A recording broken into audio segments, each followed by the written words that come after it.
E já vos esquecestes da exortação que argumenta convosco como filhos? Filho meu, não desprezes a correção do Senhor, nem desmaies quando por eles fores repreendido. Tome seu assento em nome de Jesus. Queremos trabalhar porque Deus nos corrige. Deus não faz nada sem propósito.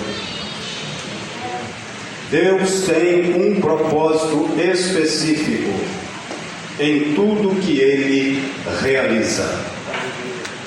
Deus, parafraseando o pastor Deivan, é um Deus extremamente organizado. Glória a Deus. Se você ler o Antigo Testamento, você vai ver a organização de Deus. Organização na criação, organização na estrutura e no estabelecimento de uma forma de adoração, na construção do tabernáculo, materiais utilizados, os obreiros para a obra. Estes são apenas alguns exemplos da organização de Deus. E então vem o questionamento: por que Deus então nos corrige? Como é que nós devemos lidar com a correção que vem da parte de Deus? Parece estranho falar sobre este assunto, mas é um assunto bíblico e nós precisamos entender, compreender que Deus tem propósitos em tudo o que Ele faz. A primeira questão fundamental dentro deste tema é que nós, a Igreja do Senhor, não podemos desprezar a correção do Senhor, virar as costas para a correção do Senhor, não dar importância à correção do Senhor. Veja o que Jó vai dizer no capítulo de número 5 do seu livro, versículo de número 17: eis que bem-aventurado é o homem a quem Deus repreende. Não desprezes, pois, a correção do Todo-Poderoso. Quando você não se preocupa mais com alguém, você entrega essa pessoa aos desígnios do coração dela. Você deixa ela de lado. Mas enquanto você se preocupa com alguém, você ora por ele, você conversa com ele, você orienta ele, você instrui ele. Imagine você pai, imagine você mãe, se você perdesse o interesse total por um filho seu, como você lidaria com essa questão? Como eu lidaria com essa questão? Como nós lidamos com essa questão? Esse é um ponto fundamental. Não podemos desprezar quando percebermos que Deus, por alguma razão, nos está corrigindo. A correção é para trazer de volta para o rumo, para o caminho, para a vereda, para a direção. A segunda razão por que Deus nos corrige, texto Hebreus 12, a partir do versículo 5, está no verso de número 6 agora, é a segunda razão. Porque o Senhor corrige o que ama e açoita qualquer que recebe por filho. Sabe por que Deus às vezes nos corrige? Corrige a igreja, corrige o obreiro, corrige a obreira, corrige o irmão, a irmã, porque Deus nos ama. Aleluia. Deus não quer ver o nosso mal. Glória a Deus. Deus não quer que eu caia no buraco. Deus não quer que você caia no buraco. Deus não quer que nós caiamos no buraco. O escritor de Provérbios, ele vai dizer: confia no Senhor de todo o teu coração e não te estribes no teu próprio entendimento. Reconhece-o em todos os teus caminhos e ele endireitará as tuas veredas. Não seja sábio aos teus próprios olhos. Teme ao Senhor e aparta-te do mal. Quando Deus aplica a correção, Ele quer nos trazer de volta para o caminho, e Ele faz isso porque Ele nos ama. Aleluia! Veja o que a Bíblia diz em Provérbios 13, 24. O que não faz uso da vara que correção. Odeia seu filho, mas o que ama, desde o cedo o castiga que corrige, redireciona, puxa de volta para o rumo. Nós às vezes somos tão ignorantes que não entendemos quando Deus está trabalhando em nossa vida. Mas todas as ações de Deus são motivadas pelo seu amor. Esse amor tão profundo que levou Ele a entregar seu próprio Filho por nós, para morrer em nosso lugar. Paulo vai dizer: Deus estava em Cristo, reconciliando consigo o mundo, não lhes imputando os seus pecados, e colocou em nós a palavra da reconciliação. Deus nos ama, Deus ama você, Deus me ama, Deus nos ama. Não há motivo para tristeza, não há motivo para depressão, não há motivo para falta de ânimo, porque o Deus que criou os céus e a terra ama você com um amor especial.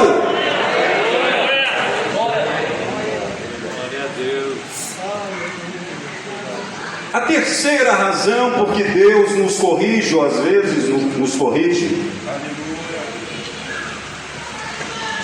está no verso de número 7, no verso de número 8. Deus nos corrige porque somos seus filhos. Se suportais a correção, Deus vos trata como filhos. Porque que filho há a quem o pai não corrija?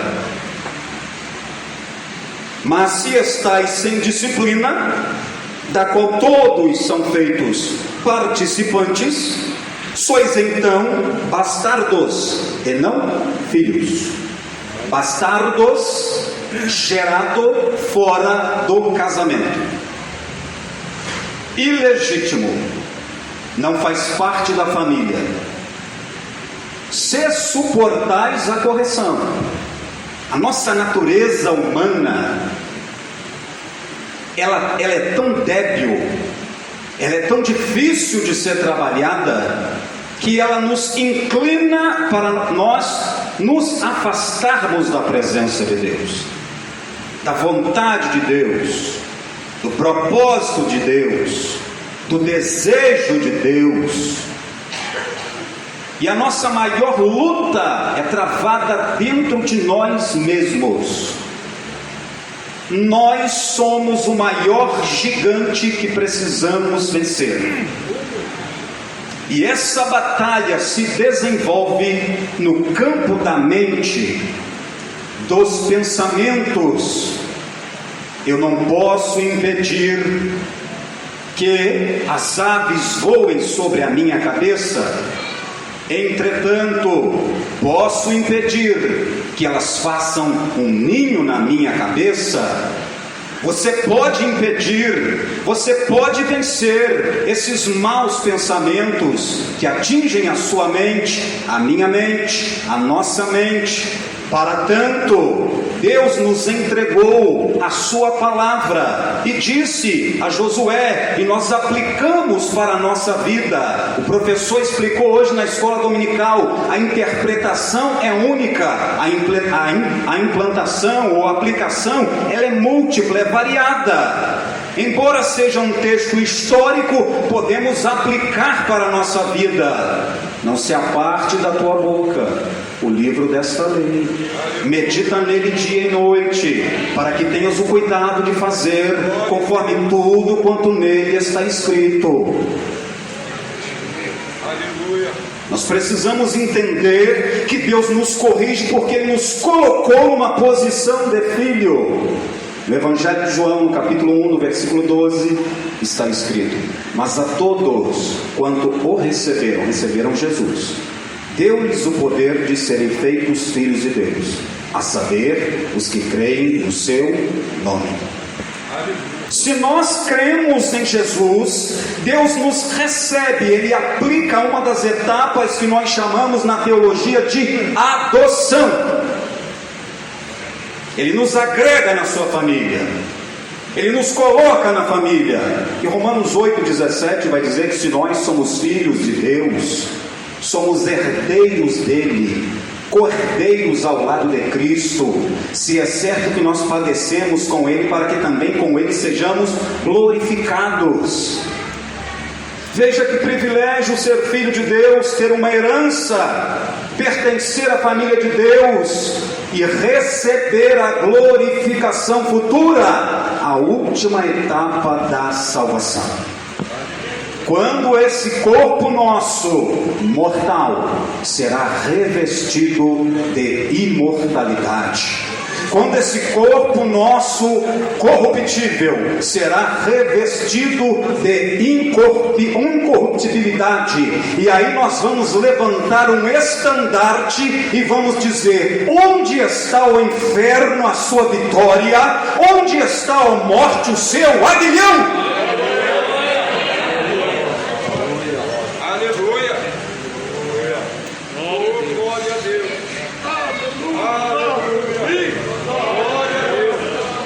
Deus nos corrige. Número 4, porque Deus nos gerou. Ele é o Pai dos Espíritos. Versículo de número 9 do texto. Além do que, tivemos os nossos pais, segundo a carne, para nos corrigirem, e nós os reverenciávamos. Não nos sujeitaremos muito mais ao Pai dos Espíritos para vivermos?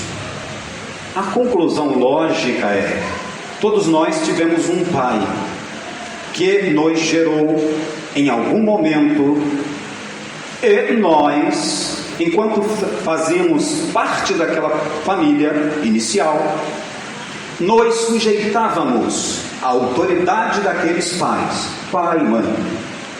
Aceitávamos a correção, a orientação, a instrução. E agora, ele pergunta ao escritor: não nos sujeitaremos muito mais ao Pai dos Espíritos? Porque Deus nos gerou.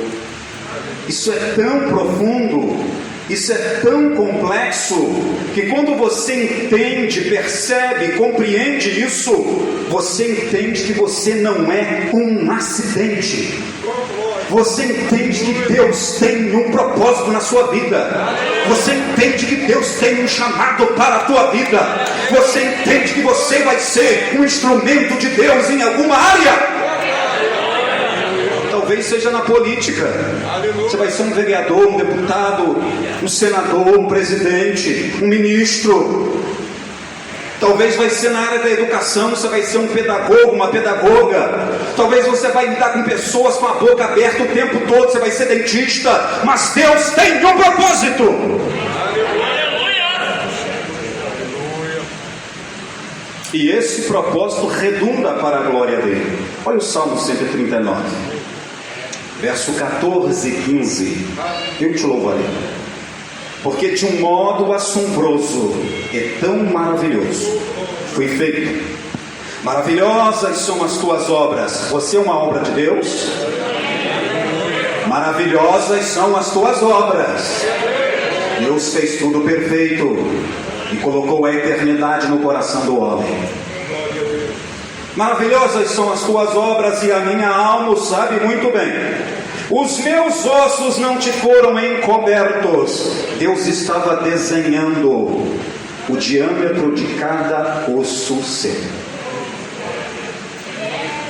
Deus estava contornando cada osso da sua estrutura. Deus fez você com estrutura, para você ter suporte, para você vencer a tentação, o capeta, o inferno, Satanás, quem se levantar, Golias, não interessa. Deus te deu estrutura. Ele entreteceu você e te deu ossos. Quando no oculto foi feito e entretecido nas profundezas da terra. Deus viu você, Deus me viu, Deus nos viu quando ainda éramos sem forma e estávamos no útero. A fecundação ocorre onde? Nas trompas. O óvulo fecundado se implanta onde? No útero. E se desenvolve. Você se lembra de sua vida intrauterina?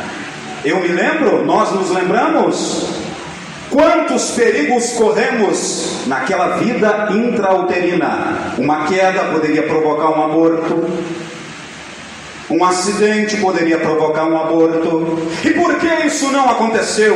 Porque Deus tem um propósito na sua vida. Descubra o propósito de Deus para a sua vida e você vai ser vitorioso. Descubra o propósito de Deus para a sua vida e você vai rir de orelha a orelha. Descubra o propósito de Deus para a sua vida e você vai dar cambalhota.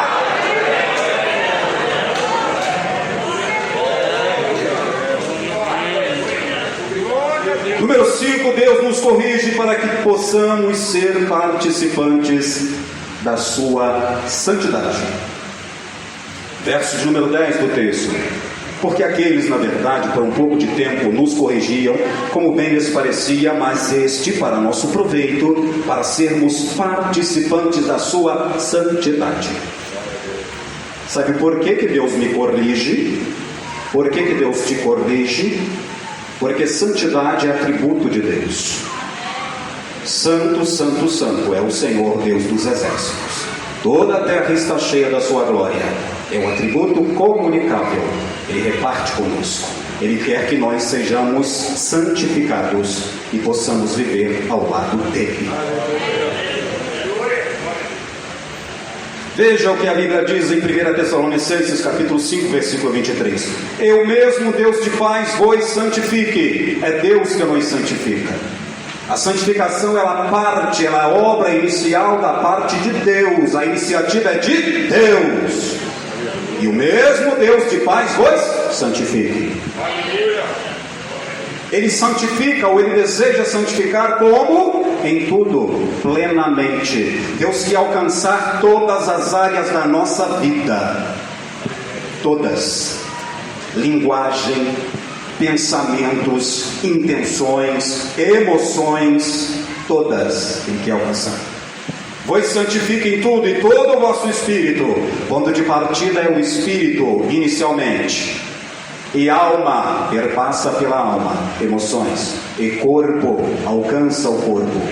Sejam plenamente conservados. Deus nos santifica porque Ele quer nos conservar, porque vai acontecer uma coisa muito especial. O que é? Está no texto. Irrepreensíveis para a vinda de nosso Senhor Jesus Cristo.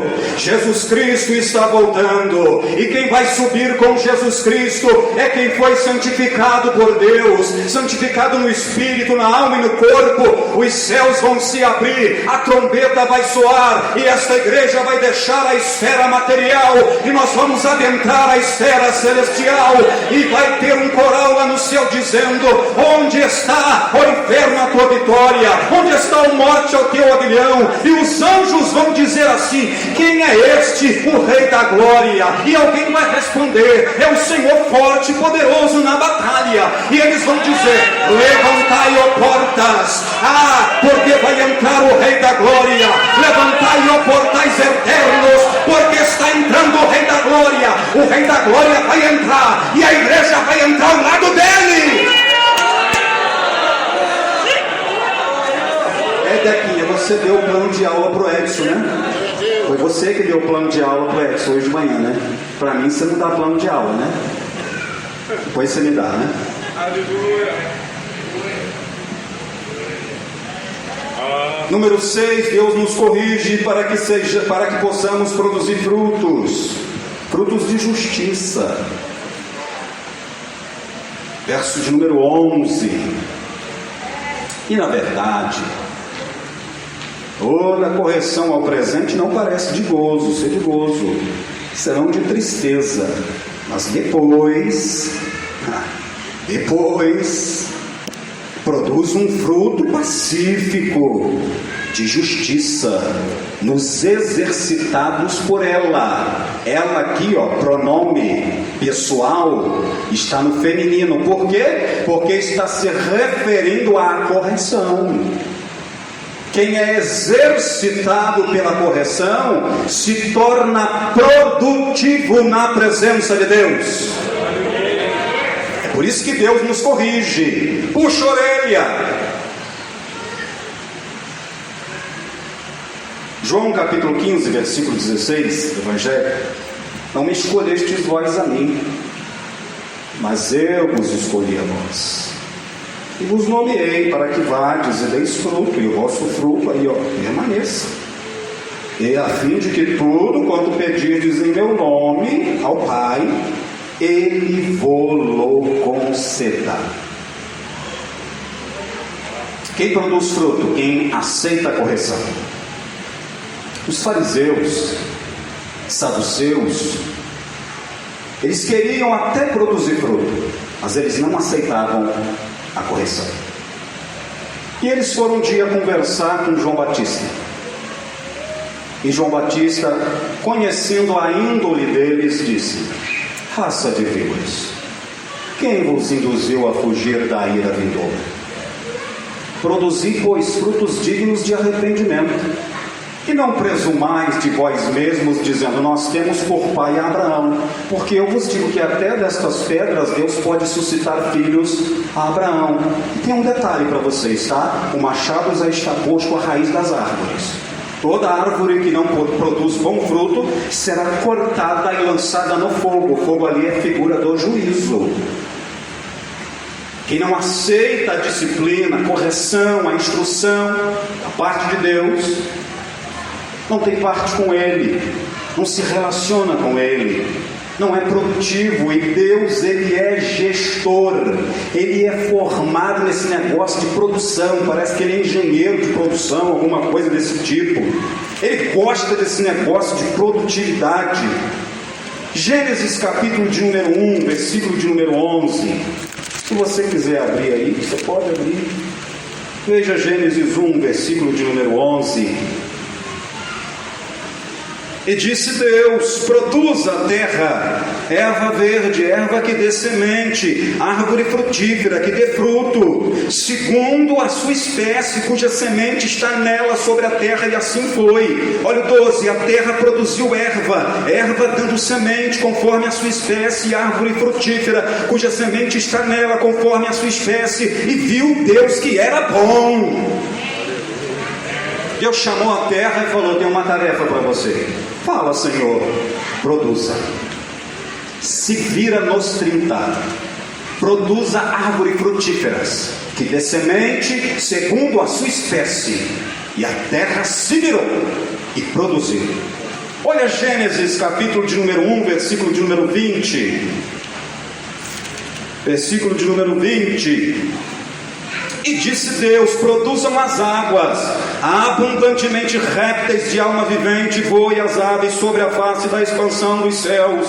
E Deus criou as grandes baleias e todo réptil de alma vivente que as águas abundantemente produziram conforme as suas espécies, e toda ave de asas conforme a sua espécie. E viu Deus que era bom. Olha o versículo de número 24. E disse Deus: produz a terra alma vivente conforme a sua espécie, gado e répteis e fera da terra conforme a sua espécie. E assim foi. E Deus fez as feras da terra conforme a sua espécie, e o gado conforme a sua espécie, e todo o réptil da terra conforme a sua espécie. E viu Deus que isso era bom.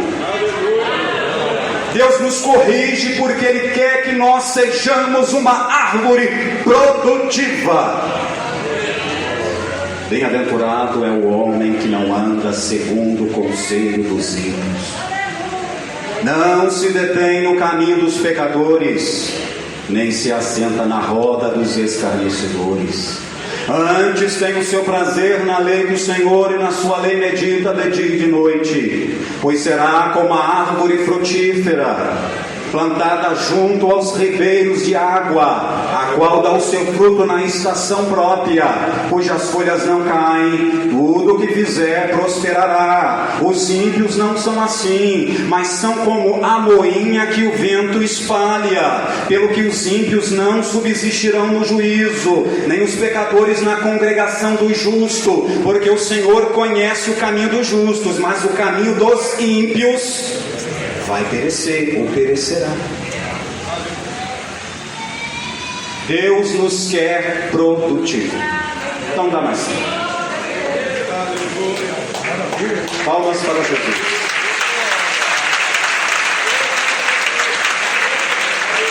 Um minuto em pé, por favor, um minuto em pé.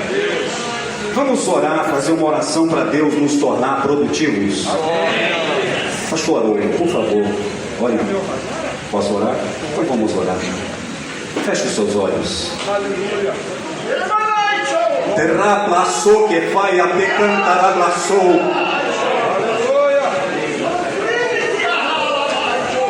Deus quer nos tornar produtivos. Eu creio que Deus quer distribuir dons espirituais aqui nesta noite. Dons de profecia, revelação, visão, discernimento de espíritos. Ó Pai, nós queremos ser produtivos na Tua casa, na Tua obra, na Tua seara. A seara é realmente grande. Poucos são os trabalhadores. Jesus disse: roguem ao Pai de família, ao Senhor da seara, para que Ele prepare ceifeiros para a seara. Nos abençoa, Pai, nesta noite, e enquanto estivermos nesta terra, Pai, que recebamos a Tua correção, nos curvemos a ela e aceitemos a Tua disciplina, a Tua orientação, a Tua instrução. Não sejamos sábios aos nossos próprios olhos.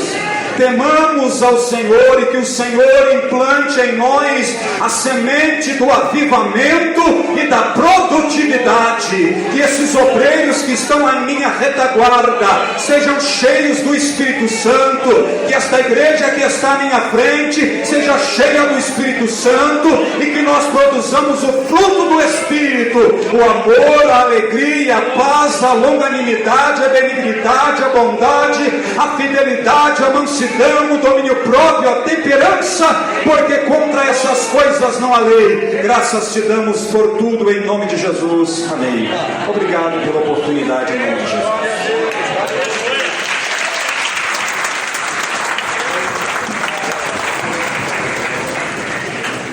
Os irmãos podem tomar assento. Glória a Deus. Meus queridos irmãos, tem alguém essa noite para Jesus? Alguém que esteja parado na caminhada? Ouvimos esta palavra que fala sobre correção